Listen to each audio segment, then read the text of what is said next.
Yay, it's book day, yay! So yesterday I posted a video about Catcher in the Rye and it reminded me that I was an English major, but I haven't really done. I just post video after video about like horror movies with nasty rape scenes in them. So like I kind of wanted to use my education for what it's worth. I really love this book, The Days Run Away Like Wild Horses Over the Hills by Bukowski. This is my favorite Bukowski book. I've read most of his books. This is a collection of poetry. And I think probably his poetry, he has more poetry than novels. My favorite Bukowski novel is Factotum, which was made into a movie that I didn't really like. I thought it kind of betrayed the spirit of Bukowski. But you can, if you Google Bukowski poems PDF, you can download every single, you'll get like a PDF of all of his poetry for free. So I highly recommend that. It's got all the poems in here, I'm pretty sure. But, well, this is my favorite collection, at least. Bukowski, like, spent, like, 30 years just, like, drinking in an apartment. Like, he wrote when he was younger, and then, but he didn't really gain any kind of acclaim. And then he started writing again, like, I think in his 50s, after, like, a lifetime of, like, just, like, terrible alcohol abuse. And so, I mean, these poems really, like,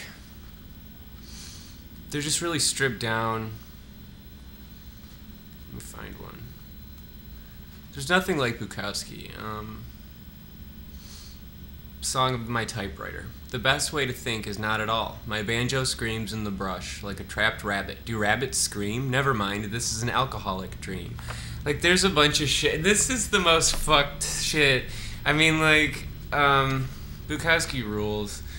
My friend, you know, I didn't like poetry when I was in high school. I just kind of like didn't really understand it, and you know, when I was in college, like I think taking a Shakespeare class kind of like turned me over. I was able to start interpreting poetry a lot easier, and one of my friends in college was a professor of mine, a poetry professor, who I really looked up to when I had her class. She taught me a lot, and she was really cool. She was younger, and like she was like pregnant when she was teaching the class, and you know, like, she and I kind of, like, we had, like, a little, like, we would joke around and, like, make fun of some of the students sometimes. I would always sit next to her like a good little teacher's pet. I'd, like, pull out a chair for her to, like, put her feet up. But, like, she was a poet. She is published in Plowshares and some, like, really great journals.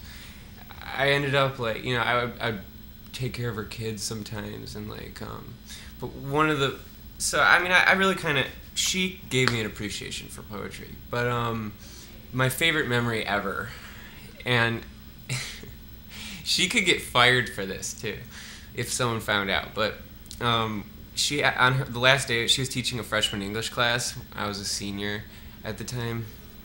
And, she was like, what am I going to do for my last class? And I was like... I don't know. She's like, what, like a pizza party? I was like, yeah, or like show a movie or something. She's like, what if you come in and we say you're like the youngest author to ever get this grant, and you read this story? She like pulled out this like awesome story. She's like, you read this and say it's yours. And I was like, okay.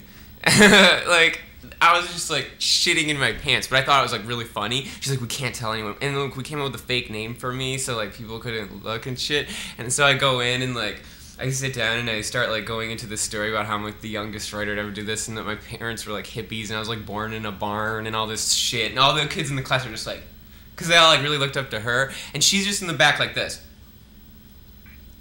like just ready to die, but she can't really, like, she can't admit it because she like I said, she could get in big trouble. Anyway, like, that was awesome. So I don't know, but this is great too.